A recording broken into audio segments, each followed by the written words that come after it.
No te pierdas y sigue el GPS, donde los negocios y la tecnología se unen para marcar tu ruta. Historias, datos, actualidad y conversación que te orientan en la ruta de la tecnología y negocios para que tomes la ruta correcta. El GPS. Encontrémonos todos los lunes. No te pierdas. Con Carla Sepúlveda y Luis Caro, académicos de la Facultad de Negocios y Tecnología de UNIAC. ¿Cómo están? Bienvenidos y bienvenidas a GPS, nuestro segundo programa de la temporada número 2. Y como siempre estamos acompañados de Carla y con un invitado quien va a ser, obviamente, con un tema que está muy de moda y pronto va a ser presentado. La importancia de hoy en día es que vamos a conversar sobre unos temas que están muy de moda, sobre todo para las empresas, las pymes, y es importante que todos manejemos esta información porque para quienes boleteamos, para que se vayan haciendo una idea, y las empresas, las pymes, es importante obviamente conocer, comprender y hacer lo correcto de cierta forma, que nuestro experto ya nos va a dar esas luces. Por lo tanto, primero presento en esta primera parte a mi compañera Carla. Carla, ¿cómo estás? Bienvenida. Hola, buenas tardes. Lo hice bien. Muy bien, buenas tardes.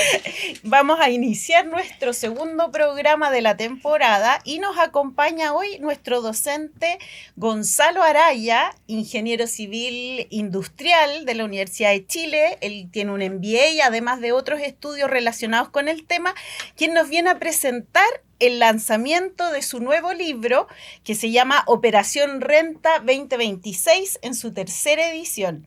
Una guía práctica pensada para ayudar y entender de mejor manera este proceso tributario tan relevante en este mes de marzo, ¿no? O abril, por ahí. Bienvenido, profesor. Muchas gracias por acompañarnos. Muchas gracias por la invitación. Encantado. Bien, vamos a partir entonces con la primera pregunta. ¿Qué es exactamente la operación renta y por qué se dice que es un proceso clave? Gracias. Sí, la operación renta es efectivamente clave. Como decía Luis recién, todas las empresas y las personas tienen que declarar sus impuestos, los impuestos que ganaron el año anterior, el 2025. Entonces este proceso que parte mucho antes de este año, en realidad parte el año anterior con las declaraciones juradas las nuevas declaraciones juradas que se imponen, obliga a los contribuyentes a seguir todo un paso para poder declarar sus impuestos. Y no es solo eso, es también lo importante es que los impuestos de la ley de la renta son clave para el Estado, ¿ya? Junto con IVA son los que más recaudan, así que esta es plata importantísima para el Estado. Profesor, y en ese sentido, las fechas críticas de este proceso, ya Carla lo decía y usted lo está reafirmando, marzo y abril, pero pensando, bueno, las empresas lo tienen que manejar, por ando también los contadores generales, auditores, pero ¿qué pasa con el público en general? Incluso hasta nosotros mismos a veces los docentes, que no somos especialistas de un área, boleteamos y trabajamos. ¿Por qué? ¿Y cuáles son las fechas clave de este proceso 2026? Claro, efectivamente, todo el mundo tiene que hacer la declaración de renta, los que reciben honorarios, ¿cierto? Los que trabajan independiente o los que trabajan en forma dependiente también, tienen que hacer su declaración de renta. Y las fechas claves son en realidad desde marzo, en que se empiezan a presentar la mayoría de las declaraciones juradas. Este mes de marzo se presentan alrededor de 40 o 45 declaraciones juradas, las demás se presentan en otros meses, pero aquí es donde se empieza a jugar la declaración F22. Y en abril es donde se hace efectivamente la declaración de renta. Ahí todos los contribuyentes tienen que meterse al servicio y hacer la declaración de renta para declarar su renta. ¿Qué pasa ahí? ¿Cómo las personas tienen que hacer esta declaración? ¿La hacen a través de alguna institución en particular? ¿De qué forma lo tienen que hacer? En realidad no. En realidad lo que pasa es que el servicio tiene muchas aplicaciones que ayudan a este proceso.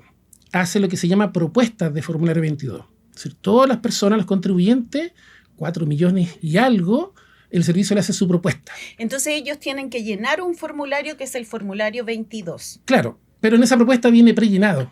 Ya, o sea, ¿acceden a alguna página en particular? Sí, claro, todo a través de la página del servicio, www.si.cl, uno se mete ahí, mete la parte de declaración de renta y ahí accede a toda la información. Y estas propuestas para las personas naturales, para nosotros que trabajamos, ¿cierto? Y boleteamos y tenemos que declarar, viene completa, viene lista. Igual hay que revisarla bien, pero viene lista. Entonces uno le hace un clic y la manda. Acepto. Tal cual. Pero hay un detalle que me quiero detener, porque a veces a uno acepta y ahí está el problema. Claro. Profesor, en ese sentido, Carlos decía el formulario 22, pero ellos no entregan algo rellenado, como decía usted, pero conviene pensando en nuestro auditorio y en lo mismo, ¿por qué no aceptar o es aconsejable revisar bien lo que imparte? Porque claro, tiene una infinidad de datos, códigos, secciones, que para no expertos obviamente se marea, decirlo coloquialmente. Fijarse. Claro, hay que revisar. La idea es que nosotros podamos instruir un poco a las personas que a lo mejor nunca lo han hecho y por primera vez se tienen que enfrentar a esto o definitivamente no saben si lo tienen que hacer o no. Sí, de todas maneras. De hecho, en abril, ¿cierto? Hay distintas fechas también para que los contribuyentes vayan entregando sus declaraciones. Y está asociada a la devolución de impuestos. Entonces hay unos días previos en que las personas pueden entregar antes su declaración y reciben antes la devolución. Entonces ahí se complica justamente el tema porque la gente se vuelve un poquito ansiosa y la manda al tiro sin revisar. Sin Pero revisar. ahí, por ejemplo, a todas las personas les llega un correo informando que lo tienen que hacer o no. O No, solo de no, forma autónoma no, uno tiene que saber que lo tiene que hacer. Sí, en general el servicio a la empresa le envía correos constantemente, le dice tiene que hacer sus declaraciones juradas, etc. A los contribuyentes finales en general no, igual les llega un correo. Pero lo importante aquí es que hay que entender de que las empresas con sus declaraciones juradas, que son la base de las propuestas, de repente las rectifican o no las han entregado. Entonces eso hace que la propuesta esté incompleta. Entonces, si uno la envía antes de tiempo, sin revisarla, sin esperar, sin ver si están todas sus rentas, se provocan problemas. Y ahí hay observación, etcétera. Y en ese sentido, profesor, lo mismo del formulario 22, ¿qué información tiene que entregar? Podríamos separarlo por dos fases. Lo que entrega la empresa, lo que declara que es el nombre, y lo que hace la persona, el que emite boleta honorario. ¿Qué información presenta o requiere para presentar? Para el caso de la empresa, el formulario 22 tiene montones de recuadros, 24 recuadros que son obligatorios. No para todas las empresas, sí. Depende del régimen tributario, pero hay información vital que hay que llenar completa, o si no, no pasa la declaración, no pasa si no están completos esos recuadros. Para las personas naturales se llena el global complementario, que es el impuesto típico que pagan las personas, y se llena la primera parte del formulario, con esos datos. ¿Qué pasa si alguien no supo que lo tenía que hacer, no lo hizo, se le pasó la fecha? ¿Qué ocurre ahí? ¿Tiene alguna relevancia? ¿Hay alguna sanción? De todas maneras, claro, esta es una obligación legal. Como toda obligación legal, tiene multas asociadas. Si usted no entregó a tiempo su declaración de impuestos, hay multas. Las multas parten del 10%. 10% de lo declarado. De la diferencia de impuestos. Si tenía que pagar impuestos, por ejemplo, desde el día siguiente que se venció el plazo, 10%. Y después empieza a subir 2% cada mes hasta llegar a un 30%. Y si no tenía que pagar impuestos, la multa va entre una UTM y una UTA. Una UTA son 800.000 pesos, una UTM son 70.000 pesos más o menos. Así que la multa siempre es importante. ¿Ya aceptan tarjeta de crédito para el pago? Habría que ver cuántas personas pueden quedarse con ese estado de deuda por conocimiento o desconocimiento, pero claro, entonces, ¿qué se sugiere en ese caso? ¿Que se acerque a la tesorería? ¿Que se asocie que se asesore con un contador? ¿Qué sugiere usted, profesor, en ese sentido? Si se trata de personas naturales que no hicieron su declaración, claro, si tienen que pagar impuestos, lo mejor es hacerlo a través de la tesorería y firmar un convenio de pago, si tienen que pagar harto. Si es poco, lo puede pagar. Pero a veces sucede que los contribuyentes, personas naturales, tienen devolución de impuestos, que es un tema interesante. Entonces, si no la hago, ¿cierto? Y me devuelven esa plata queda ahí de mí hasta que la haga. Ah, pero claro, pero ese dinero al final sería como parte para pagar esa deuda que queda. Como ir puede haber una compensación, pero en realidad lo importante ahí es que si que yo no hago esa declaración de renta y tengo devolución, no la voy a recibir nunca. Tengo que hacerla igual. Entonces me van a aplicar la multa, se la van a descontar a lo que me van a devolver, ¿cierto? Y quizás quede al ras, ¿cierto? O tenga que pagar igual. O seguir pagando igual. Solo las personas que boletean, por llamarlo de alguna forma, o trabajan a honorario, son quienes deben hacer esto. ¿Qué pasa con los que están empleados, los que trabajan? Sí, los que ganan un sueldo, en general, si no tienen otra renta, no tienen que hacer el F22. Ahí está lista. Hicieron su declaración de impuesto mes a mes y no tienen que hacer nada. Pero si esa misma persona tiene honorarios, por ejemplo, sucede mucho que uno está empleado en una parte y boletea por otro lado. Hace clases en otro Hace lado. clases en distintas instituciones. Claro. Tiene que hacer obligatoriamente la declaración. Y ahí entonces se resumen todas las rentas del sueldo y todas las rentas de otro tipo, honorario o puede tener de otro tipo, en la declaración. y tiene que hacerlo obligatoriamente.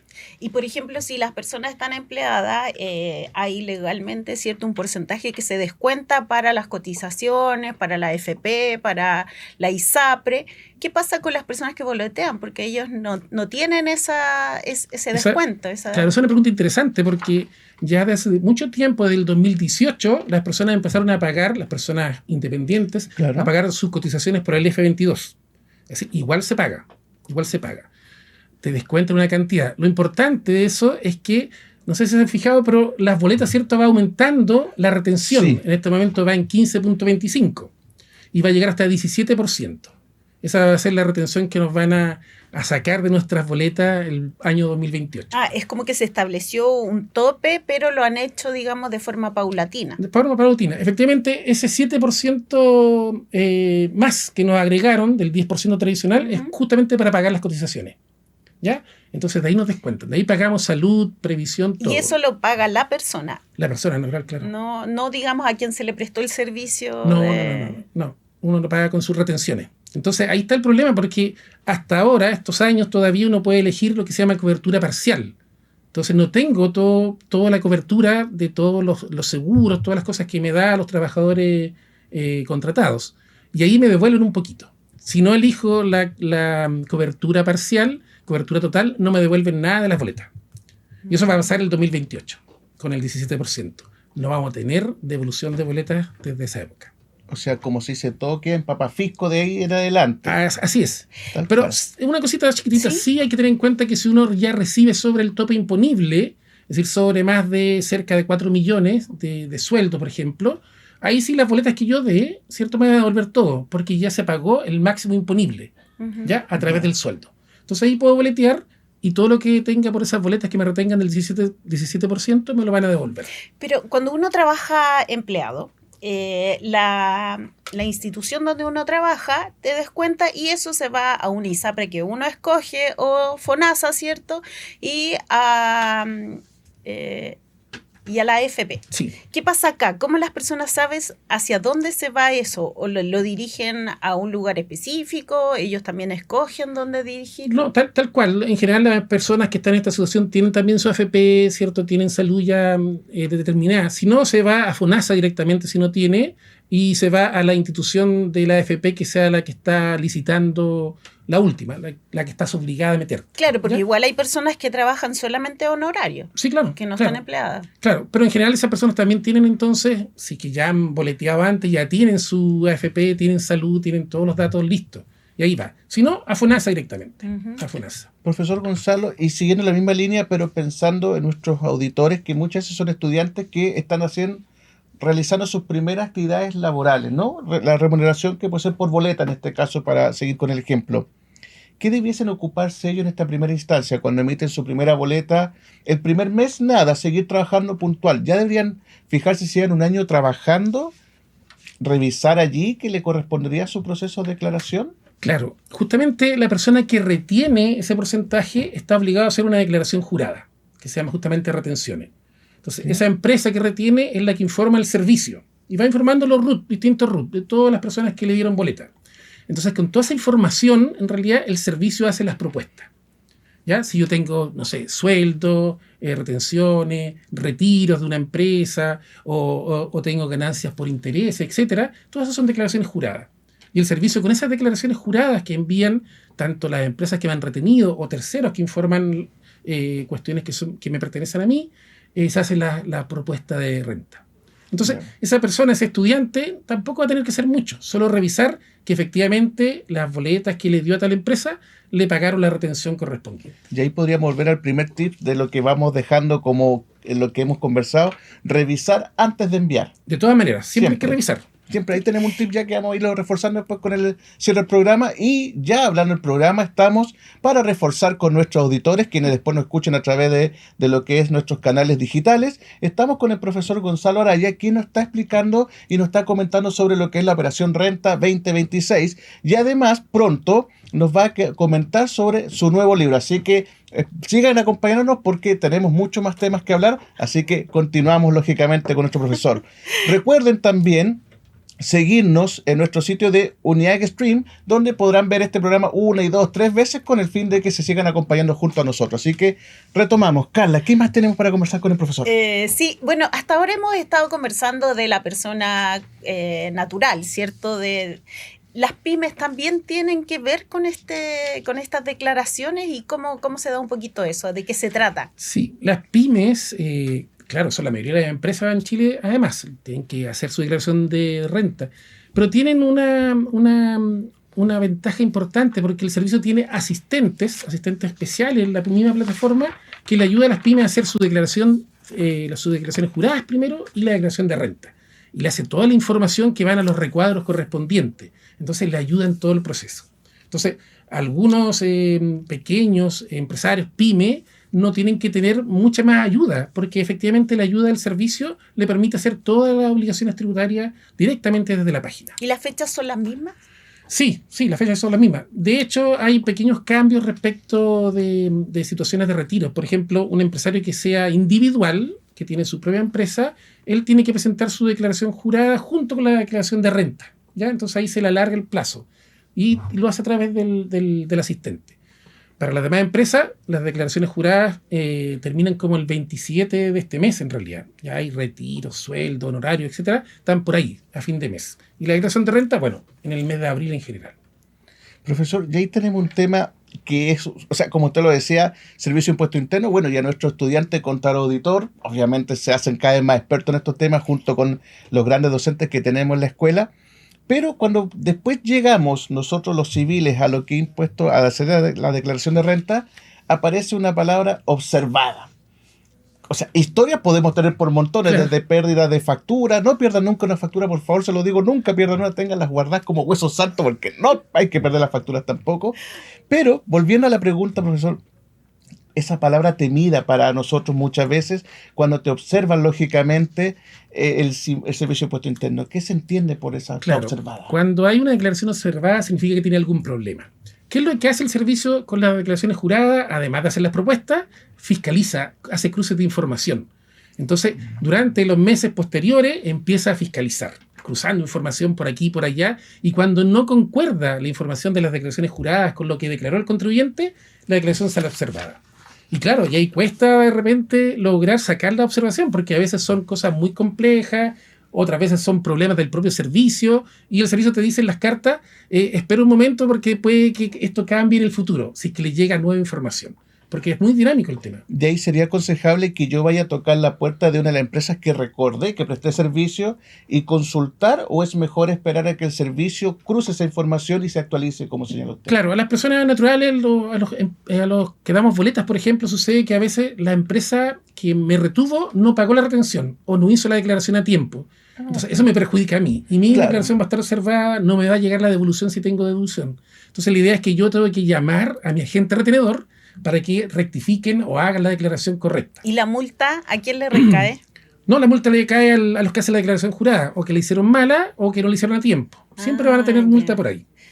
Gonzalo, hasta ahora hemos estado, yo creo que haciendo spoiler de su libro, ¿no? Cuéntenos un poco de qué se trata el libro. Ya estamos en la 3ª edición. Claro, efectivamente. La idea del libro partió justamente que fuera una ayuda para todos los contribuyentes respecto de este procedimiento. Y los capítulos están orientados también en base al proceso mismo. Parte primero con las declaraciones juradas, analiza las declaraciones juradas que están vigentes, analiza algunos de los temas básicos de la declaración jurada. Por ejemplo, se entregan 2,17 millones, es decir, 202.170.000 declaraciones juradas, una cantidad enorme.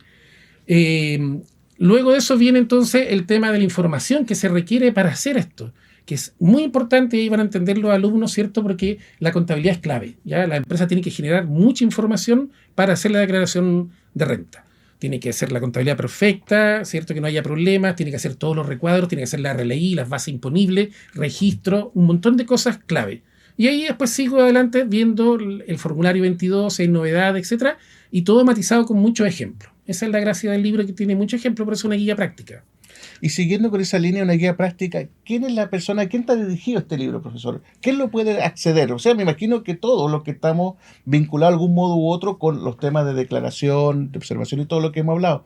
pero ¿a quién se lo recomendaría usted que es precisamente quien tiene que acceder a este libro? Efectivamente está pensado en profesionales del área, contadores, auditores, abogados, ingenieros que trabajen en el tema tributario, pero también en los estudiantes, ¿ya? Ese es el tema clave. ¿Por qué? Porque los estudiantes tienen esta guía, una guía que les sirve todo el año en realidad, porque tiene mucho ejercicio de cómo se calculan las bases imponibles, qué impuestos se declaran, cómo se declara el regular complementario, cómo se declara primera categoría, otros impuestos, en fin, hace un recorrido por todos los impuestos del F22 y por todos los regímenes, con muchos ejemplos, desde cosas más básicas a cosas más complejas. Entonces también le serviría a los usuarios normales. A todos, claro, a todos en realidad. Cualquiera que quisiera entender un poco más el tema le puede servir perfectamente. Pero está pensado en los estudiantes también. Eso es importante, porque ahí pueden obtener mucha información.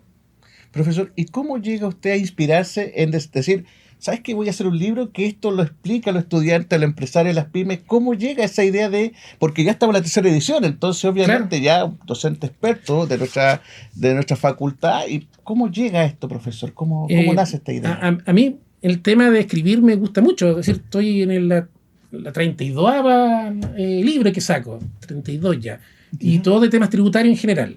Y bueno, partió por mi padre en realidad, porque mi padre era tributarista.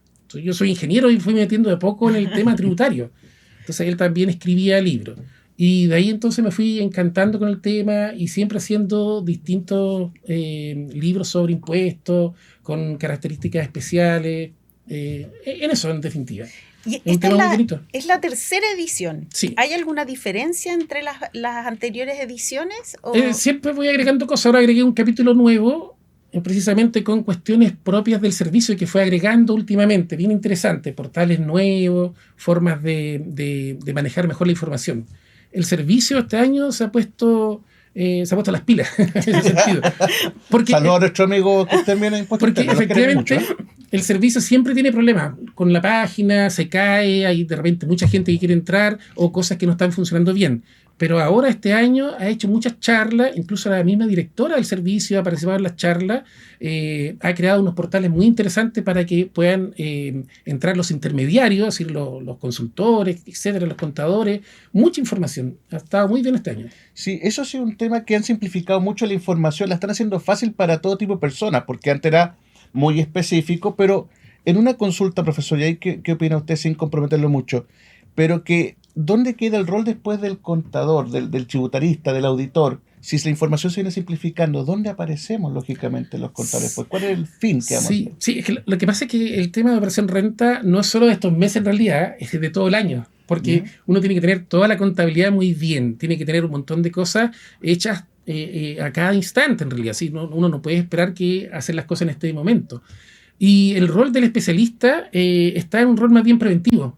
Hacer diagnósticos preventivos antes de entregar la renta, porque equivocarse, tener errores es muy caro, ¿ya? Ahí el tema de las multas son muy caras.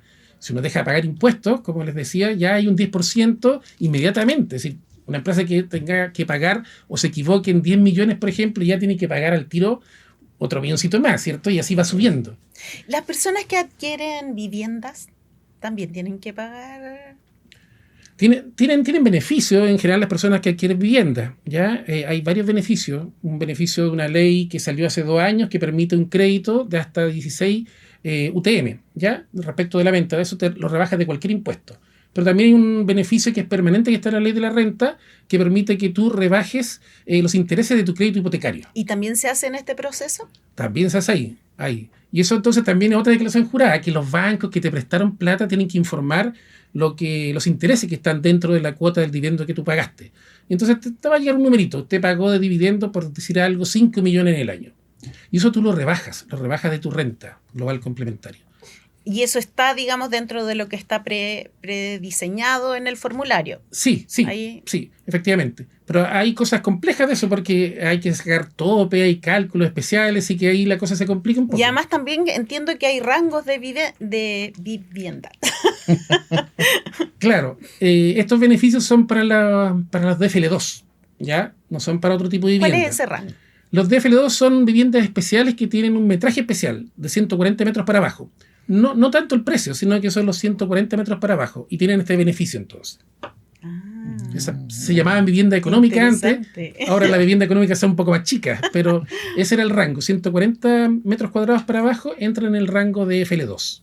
Profesor, y volviendo al tema, lo mismo que la línea que lleva Carla, entonces cualquier persona que hoy día tenga hijo en el colegio, que tenga créditos, que tenga una vivienda, ya tendría que ser una persona que no puede dejar pasar, entrar al servicio en estas fechas y revisar su estado o su declaración, porque al haber una transacción ya tiene o una devolución o tiene que pagar según corresponde, Efectivamente. inclusive ya el sueldo Pero también ya. tú dijiste hijos en el colegio.